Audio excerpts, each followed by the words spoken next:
नमस्कार, आप देख रहे हैं लाइव टाइम टीवी। मैं पंकज गांगटा, मेरे सहयोगी नरपाल। इस समय हम जुब्बल कोटखाई विधानसभा क्षेत्र से कोटखाई से लाइव हुए हैं और आज दिन भर तमाम खबरें हम आपको दिखा रहे हैं जुब्बल कोटखाई विधानसभा क्षेत्र से। इस समय जुब्बल कोटखाई का जो उपचुनाव है उसमें 4 प्रत्याशी, जैसे कि आपको बार बार हम बता रहे हैं, जिसमें पहले उम्मीदवार जो भाजपा के हैं नीलम सराइक, दूसरे उम्मीदवार कांग्रेस से रोहित ठाकुर, तीसरे जो उम्मीदवार आज़ाद प्रत्याशी चेतन बरागटा है और चौथे उम्मीदवार जो आज़ाद प्रत्याशी सुमन कदम है। अब मतदान लगभग 65% हो चुका है जुब्बल नावर कोटखाई में और इस समय मेरे ख्याल से ये मतदान 70 से 75% हो सकता है। 6 बजे तक का समय है।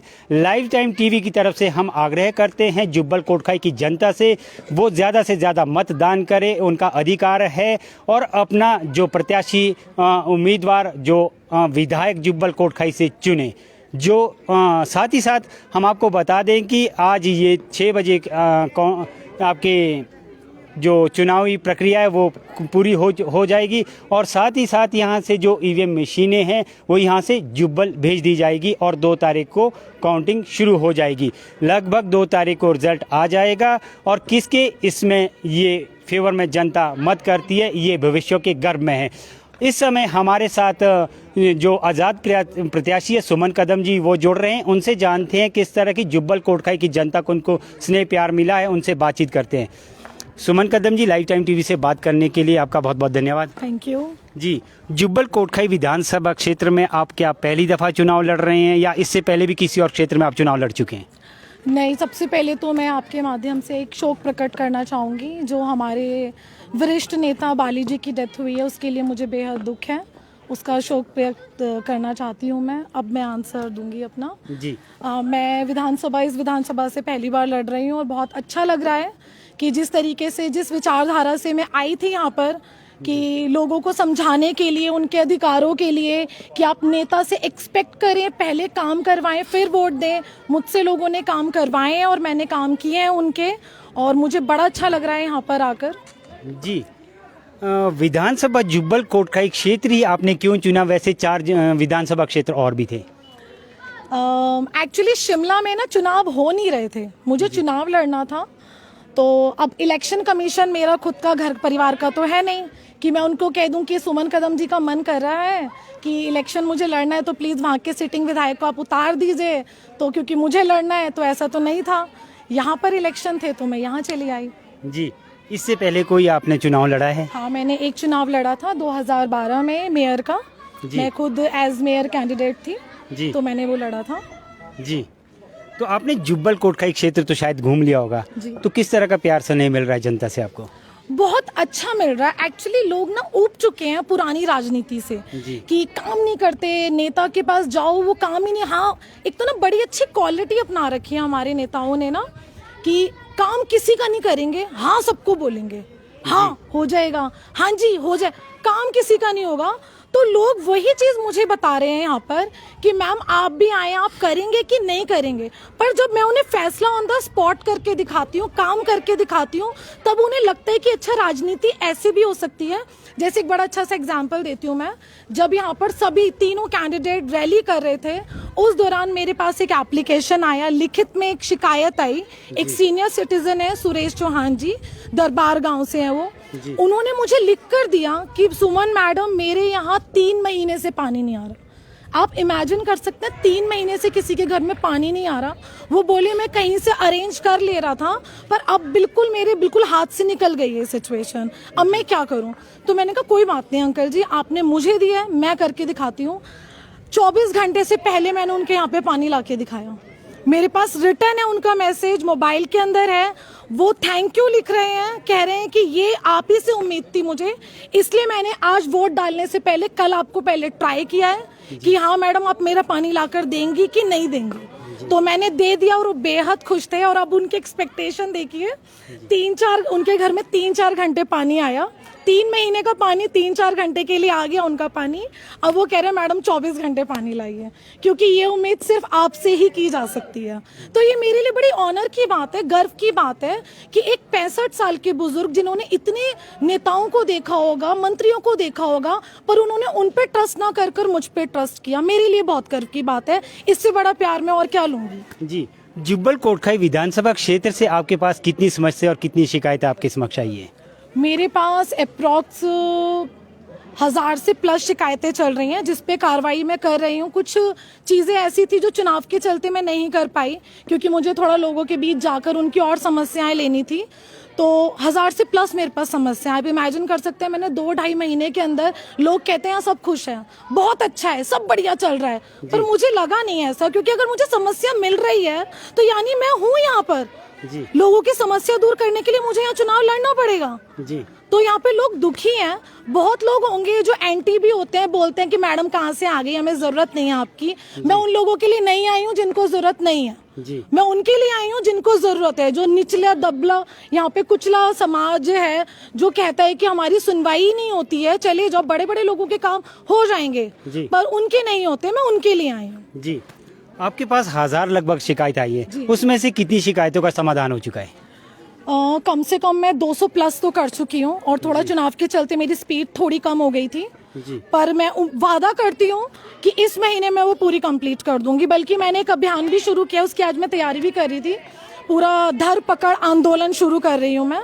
वो किस तरह का धरपकड़ मैम? बिल्कुल, ये लोगों के लिए है, वो अधिकारी, वो नेता, वो मुख्यमंत्री जो भ्रष्ट हैं, जो काम चोरी कर रहे हैं, उनको धरा जाएगा, पकड़ा जाएगा और उन्हें जेल में ठूसा जाएगा। जी। ये अभियान मैं 1 दिसंबर से शुरू कर रही हूँ कि आरटीआई के थ्रू उनके डाटा कलेक्ट कर रही हूँ कि कहाँ कहाँ घोटाला किया गया है, कहाँ कहाँ काम चोरी करके लोगों के काम नहीं किए गए हैं। वो डाटा मेरे पास आ जाएगा। आरटीआई के थ्रू भी कर रही हूँ, कुछ मेरे अपने अलग सोर्स भी हैं, जैसे आप लोगों के भी होते हैं, उनसे भी मैं इकट्ठा कर रही हूँ। और 1 दिसंबर से पकड़ पकड़ के लोगों को ठोका जाएगा। जी, ये अभियान है, ये सौगात है मेरी जुब्बल नावर कोटखाई की जनता के लिए। चाहे मैं जीतूं कि नहीं जीतूं, मान लीजिए मैं कह रही हूँ मुझे सिर्फ 1 वोट पड़ा है, ठीक है, पर जिस शख्स ने मुझे 1 वोट डाला, उसने मुझे अपना विधायक समझ के वोट डाला है।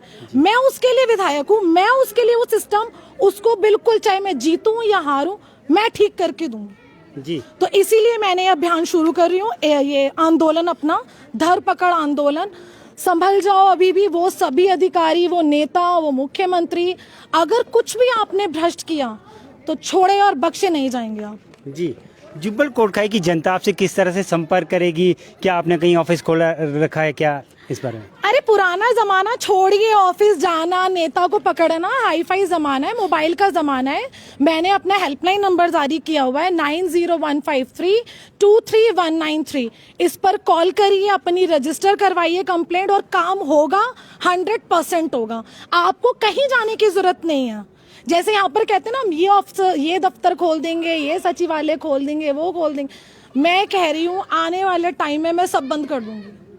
मैं सारे दफ्तरों में ताला लगा दूंगी, जैसे दिल्ली में केजरीवाल जी ने आरटीओ दफ्तर पे ताला लगा दिया। अगर मैडम ताले लग जाएंगे तो किस तरह से काम होगा, किस तरह से विकास होगा? माइक खींच लिया, मैं बता रही हूँ। जैसे केजरीवाल जी ने आरटीओ दफ्तर पर ताला लगा दिया और उन्होंने सभी को फील्ड में दौड़ा दिया, जितने भी अफसर थे, जितना भी ऑफिस था, कि आपकी जो भी आपको लाइसेंस चाहिए घर बैठ के मिलेगा, फ्री होम डिलीवरी, जैसे अमेजन करता है, फ्लिपकार्ट करता है।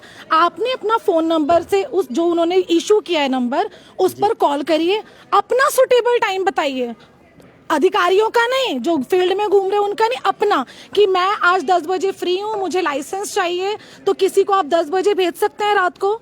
तो हाँ, उनकी टीम से एक 10 बजे बंदा आएगा, प्रिंटर स्कैनर लेकर आएगा, वो आपके जो भी रेलेवेंट डॉक्यूमेंट होंगे उन्हें स्कैन करेगा, लेगा, साइन लेगा, और वो ले जाएगा, और 10-15 दिन में आपका ड्राइविंग लाइसेंस आपके हाथ में आपको छोड़ के जाएगा।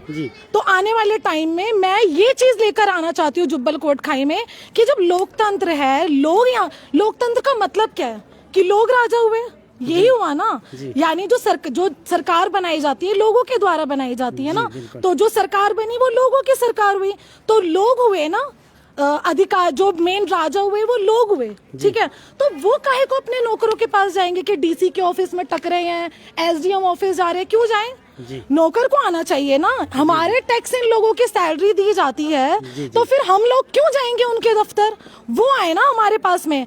आपको बता दूं, सभी अधिकारी को, जितने भी बड़े अधिकारी, उनको एक देखिए ड्राइवर मिलता है, गाड़ी मिलती है, पेट्रोल का पैसा मिलता है, घर मिलता है। वो किसके लिए मिलता है? कि हम जनता को फैसिलिटी दे सके। अब जनता खुद जा रही है, माय लॉर्ड मेरा काम कर दीजिए, पर्ची भेज रहे हैं, 2-2 3-3 घंटे में नंबर आ रहा है उनके अंदर। क्यों आ रहा है?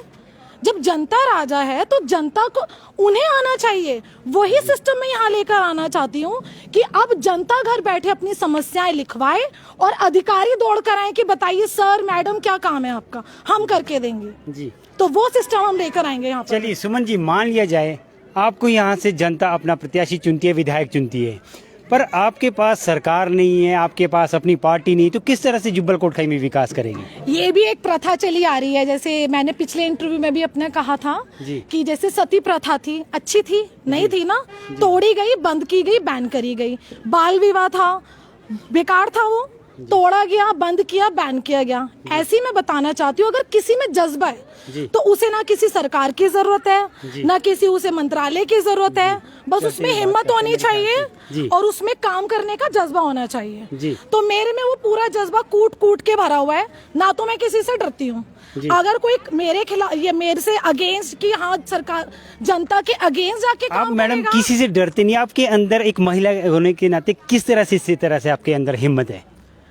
देखिए, एक होता है ना, इंसान को जीवन मिलता है ना कुछ कर दिखाने के लिए। जी। अब किसी पंडित ने तो कहा नहीं है कि जब तुम 60, 70, 80 साल के होगे तभी तुम चिता पे लिटाए जाओगे, तभी जलोगे। जी। ऐसा नहीं होता ना। जी। तुम अगर कम उम्र में भी मर जाओगे, बॉडी लिटाई जाएगी, तुम तब भी जलोगे। जी। ठीक है ना। तो मैंने ये सोचा है, साला कम उम्र में मर जाओ पर काम ऐसा कर जाओ ना पूरी पीढ़ियां याद रखे। अब रानी लक्ष्मीबाई थी, मेरे ख्याल 17-18 साल की उम्र में वो उन्होंने इतनी अच्छी शहीदी दी अपनी देश के लिए, आज भी हम उनका नाम ले रहे हैं। कितनी पुरानी बात है। मैं नहीं चाहती मैं भी किसी कीड़े की तरह मर जाऊं।